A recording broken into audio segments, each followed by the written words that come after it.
Welcome to Capitol View. We're going to talk a little bit today about work-life balance. Hello, ladies. Let's How you doing? Hello. So, tell me a little bit about what you do in order to try and keep a balance between working full-time, and more than full-time usually, and also family. Well, I don't think I found it yet. But being in business full time, I think it's when you're at work, it's focus time, and when I'm at home, I concentrate just on my kids. And I've made that very clear with staff, and we just, when it's time for this, we bust it and do what we need to do. But then when we move home, then I'm full mom. Full mom. But see, I don't think that you'll ever find it. I don't think it exists. I think it's like the pot of gold at the end of the rainbow. It just doesn't exist. I see absolutely. it more as a seesaw. Yeah. Like the balance, there is no, first of all, if you're perfectly balanced, then it's pretty boring, you know? And so, True. I doubt that exists for any of us yeah, in no. our situation. I think the last time I was bored was 1975. yes. Right. But if you see it more as a seesaw, sometimes, you know, you're going to be up and sometimes you're going to be down.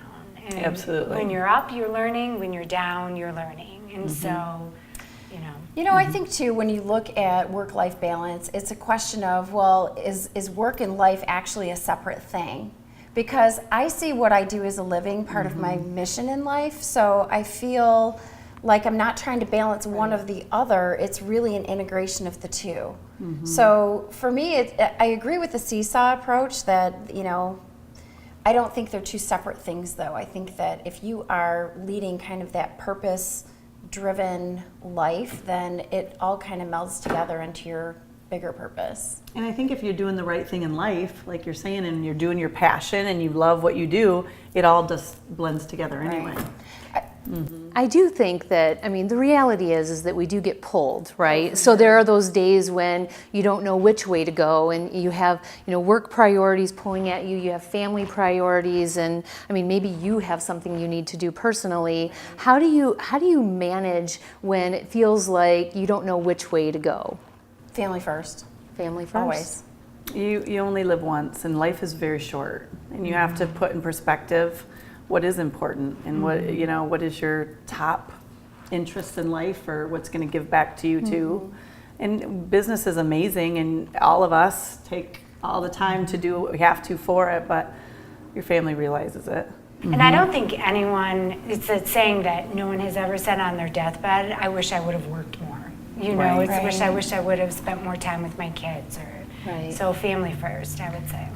I think that I think that the reality is everyone wants family to be first, but sometimes it doesn't always play out that way. Whether the priority, you know, obviously I run my own business and I have been doing that for 15 years. Well, in the early days, I mean, my life really wasn't my own, and I did have to make choices, difficult choices, about where I would spend my time.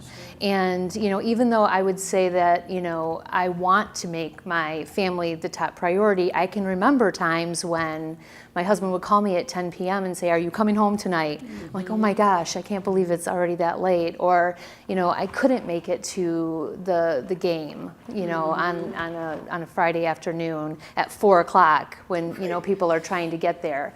So I think that, you know, the reality is trying to be in the moment when you are there is what I really try to do, because I know that even though sometimes I would like to say, I'm always going to put them first, it doesn't always happen that way. But I think that putting your family first doesn't mean that you're always physically there. Right. Because when you're working and you're working toward a bigger family goal, it doesn't mean that you're not putting your family first. It means that, yeah, I'm going to put food on the table, and you're going to be able to play football, and you're going to be able to do dance, or whatever those things are. Right. And sometimes there's the whole self-care in there as well. That Absolutely. I know that there are times when if I work too much, or if I'm with my kids 24/7 for on a vacation or something, it's like, okay, everybody do your respective corners, and I need some me time.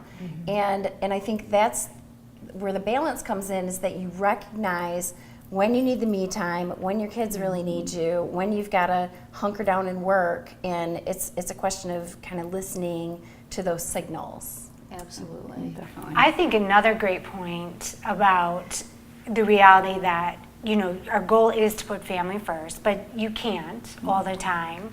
So then the beautiful thing is to me, if I look at it as like my life is a seesaw, it goes up and it down, it goes up and it down, is one of the reasons I think that we're here is to connect with other people and to make connections. So sometimes when your work life is more demanding, I mean, I am fortunate enough to have beautiful people in our lives that love my kids as much as I do, and they get to spend time with them. So, a great babysitter, a great nanny, or a neighbor, and really, you're still achieving, some type of balance or, without being there. Okay, so this is a topic that a lot of women struggle with, and I think there's a lot of guilt. One of the things that I have decided for my own life is that I don't do the guilt. I do the best I can in the moment, making the decision that I think is right at the time, and I live with whatever the consequences are of that action. What would you guys give as a tip on something that you do to try and, make sure that you're on that level, that balance, or that seesaw, as you say? I would say I get my kids involved and my husband involved and say, I'm doing this for our future. Right. And this is why I'm doing it. And this is what it is I'm doing. And my kids, I think, actually respectfully then see that I'm a hard worker. And that will make them hard workers, is what my guide is. And so it's actually teaching them just as much, is my hope. I sometimes ask my kids too, honestly, like if I have a conflict, I will go to my son and say, I know you have a choir concert this night. Here's the other thing that I had planned before I knew about it. Which one do you think is more important? And then if he says, oh, it's okay, we're going to sing the same set of songs at our concert in 2 weeks or at this event, then I am kind of emotionally off the hook, right? Yeah, absolutely. And you've involved him in the Right. decision making, Right. which is nice. Do you have something that you specifically do? Yeah, I just don't do guilt. I don't do Right. guilt. Life is what it is, and you have to roll with it, and you have to adjust. And, I feel like I'm teaching my kids solution problem, like problem solving, and that sometimes life isn't fair. And And I think that's an important thing to learn, absolutely. One of the things that I used to do, and I tell moms this all the time that I see dealing with that guilt that they can't be at everything is, we always agreed, my husband and I, that, one of us would try to be at every event.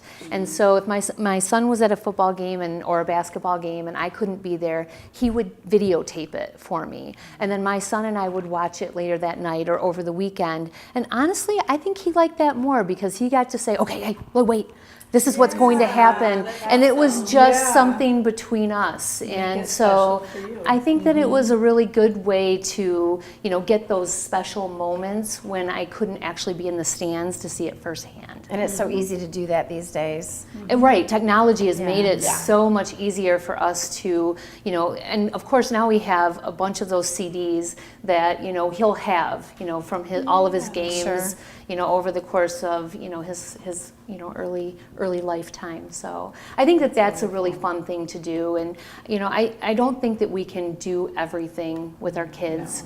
It would be great if we could, but it's not possible. And trying to find a way to make sure that we are, making them as happy as possible, understanding that there will be disappointment.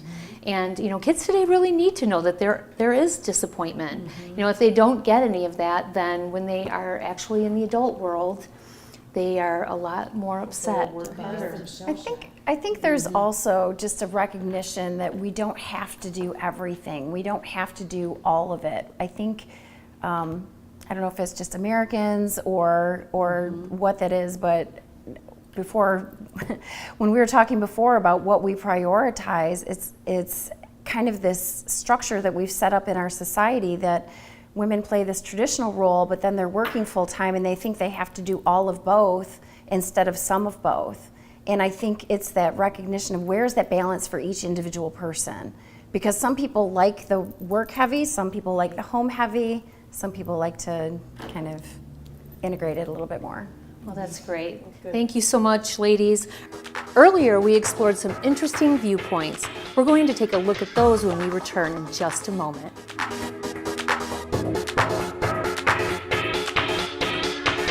Today we're here with Ann from Michigan Virtual. Thanks for being here, Ann. Thanks. We're talking a lot about online education these days. It's a really big deal. So what skills are students getting from learning online today? You know, students gain a whole plethora of skills that they don't get just in a face-to-face environment. And I think one of the most important ones is communication skills.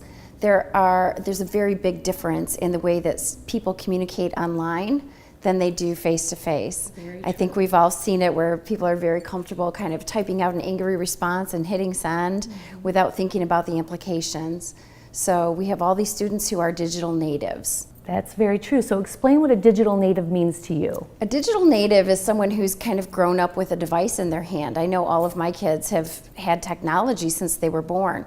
And so we've got a generation of people who are using all these digital tools, but the way they communicate may or may not be appropriate in a learning setting, in a business setting, etc. So it's really about differentiating the way people communicate in a different setting that is appropriate and actually helps them learn. So I would think that people are in various levels of understanding as it relates to the online education world. So how do people get from one place to being very, efficient in that realm? I think having those experiences is really critical. We have a lot of students who are going to college and career who've never been in that environment, and having that experience while they're in high school is really helpful for them. Wonderful. Thank you so much for sharing your viewpoint. And that's been another Capitol View.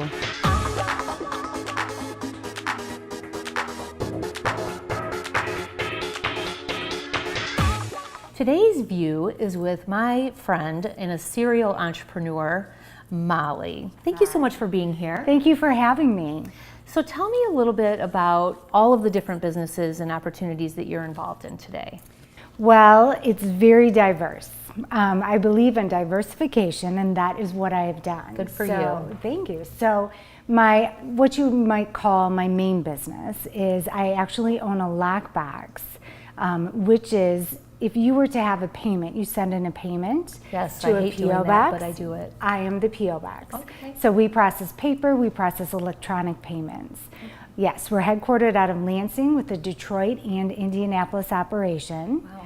And then I was very smart and backed my hairdresser, in a salon located inside the MAC. Well, that's one way to keep him locked in to doing your hair. And to never have to do your hair again. Never have to wash your hair again. So I own Heat Salon inside the Michigan Athletic Club. And then my most recent business is actually a great, fun, creative, outside the box business called Joyride Pedal Tours. Wow. Is there something else on the horizon? Maybe. Okay, always looking for opportunities, I know you. Yes. So tell us a little bit about your last adventure, Joyride. Sounds wonderful. Joyride was something that came to me just out of the blue. I saw it one time in a street downtown in Detroit. I thought, this is a great idea. I need to bring this to Lansing. Well, we appreciate when you bring great things to Lansing, that is for sure. Thanks so much for being here, and we're going to talk more about those things at another date. That was another Capitol View.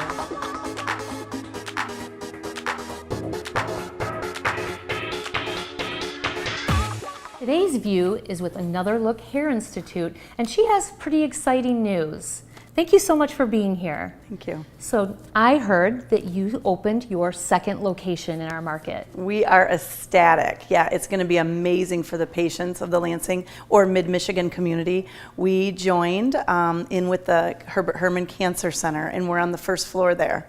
That's wonderful. So your organization now is better suited to be kind of that one-stop shop over at the Cancer Center and allows people to come in and ask questions or get additional information. So how is that going? Unbelievable. It's wonderful to have this open relationship with the community and letting them know that there are solutions that are easy to find and we're located right there. Yeah, so from a standpoint, are you partnering with doctors? How does your relationship with the Cancer Center work for you? Our relationship is to help the patient. So we're making it easier for them. We have a private fitting room, so we'll remove hair when needed, when they do start losing their hair with chemo treatments. Then we have headgear that they can use while they're sleeping or they're not feeling well, so it'll be a lot more comfortable for them. And then also wigs or full cranial prosthetics. So you're there for the entire process? Yes. So if someone comes in for the first time, can they get a consultation? Absolutely. We call it from diagnosis to recovery, and we'll do the step process with them of what do you do first, removing of the hair, working with them, and then also working with them to get their hair back. That's wonderful. Congratulations on your new location. Thank you so much. That has been another Capitol View. Today I'm here with Anne from Michigan Virtual. And so many people are interested in how online courses work. And as a parent, I'm sure that there's more than one person out there who's wondering, if my student is in an online course, how do they stay connected to the instructor?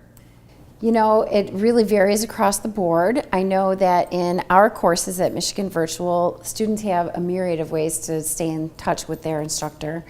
Our teachers really spend a lot of time talking to their students, and they do that through text and through video conferencing, message boards, email, all kinds of different ways. If a student has a question or needs to figure something out, they can get in touch with their instructor pretty easily. I think it's really great because obviously with kids today, they really are texting all the time. It's this instant gratification. So parents can be assured that, at some point the teacher is going to be able to get back to them if they have a question, say at 10 p.m. at night. The next day, they may get a text in the morning or an email or some type of information back. Yeah, it's really important that you keep those lines of communication open, and we try to do that in as many different formats as possible so students can get their questions answered. I think the bigger implication here is that teachers really have a chance to connect with students in ways that they are familiar with and that they're comfortable with. So it kind of breaks down that barrier of asking a question. I think it's great because you never know when they'll have a question. Questions don't only happen like in the classroom from 8 to 5. So I think that's wonderful. Thank you for this valuable information. And that's been another Capitol View.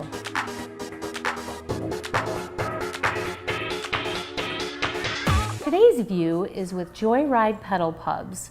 It's the new experience in Lansing that everyone is going to be talking about. Today we're going to hear a little bit more from Molly. Thank you so much for being here. Thank you. So tell me a little bit about how people get involved and the types of events that people are using the pedal pubs for. So we can do private bookings or public tours. By far, our most popular tours are the brew pubs, where they actually— That's shocking. I know, shocking.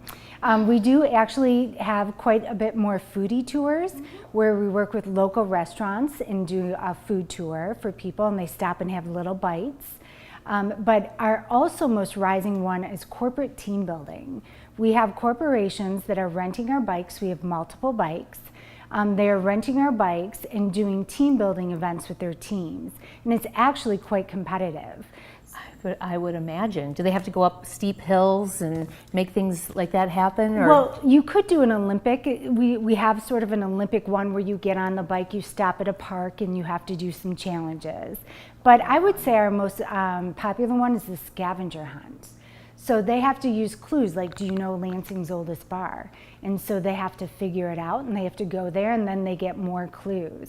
And then the team with the most points wins. That's really great. Now, I'm wondering, can people decide to create their own tour or figure out exactly where they want to go? Can they work with you on that? They absolutely can. So when they make their, when they book their tour, we will give them, or they'll give us some insight on where they want to go and what they want to do, or they can just tell us what they want. That's really wonderful information. Thank you so much. And that's been another Capitol View.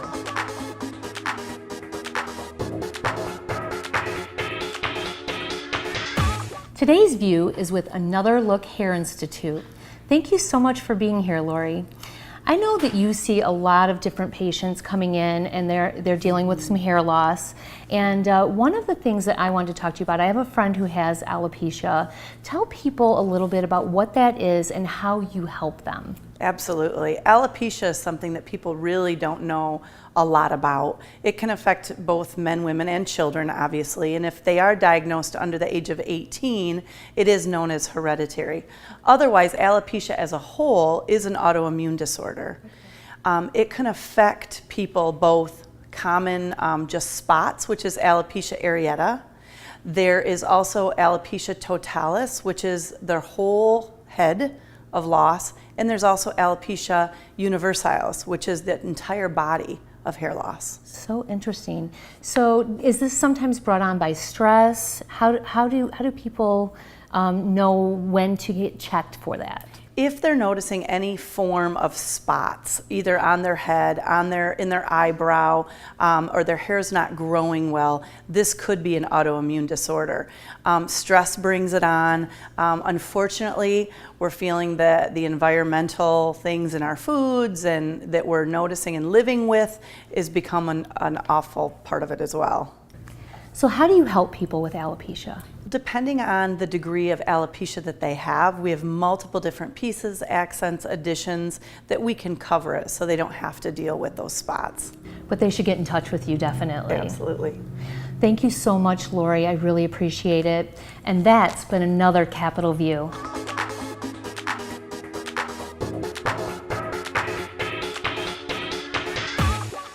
And we're back.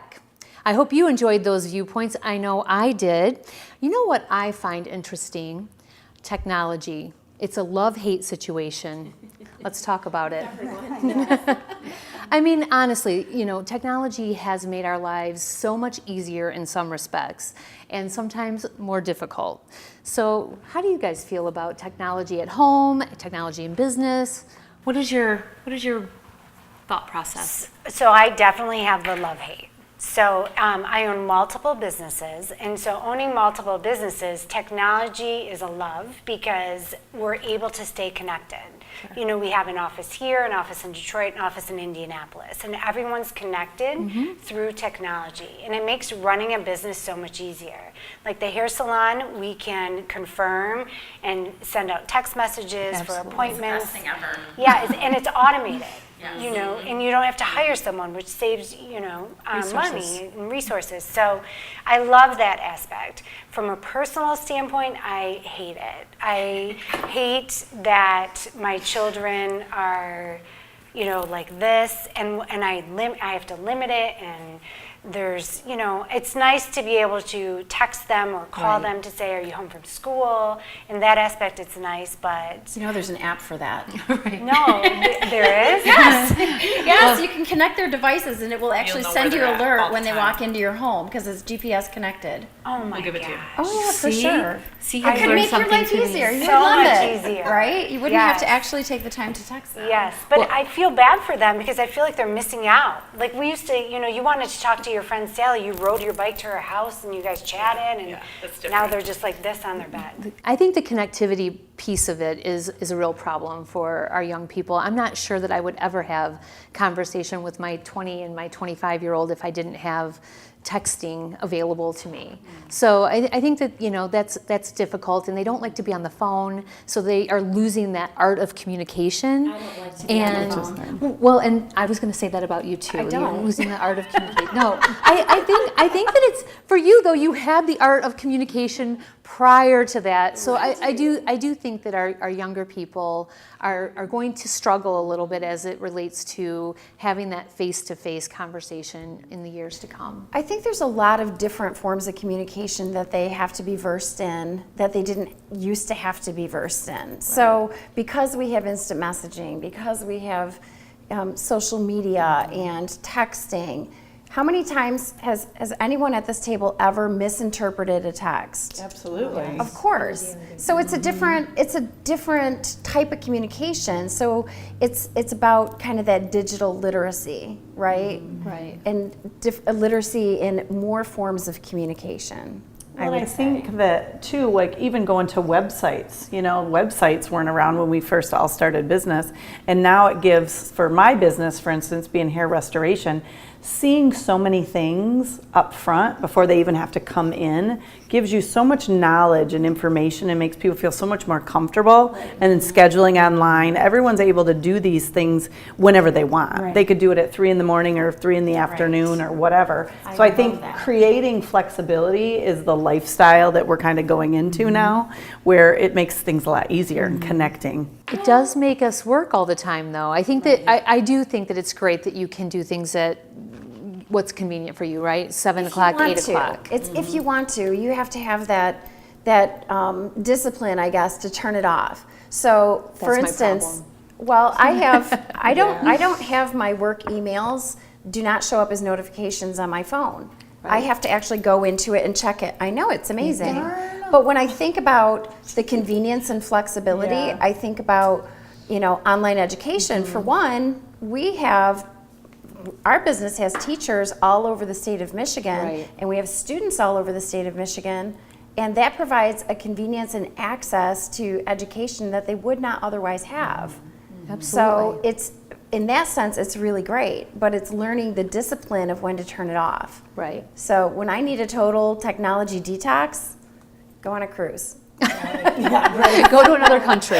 You can Go totally where leave. it doesn't work. Right.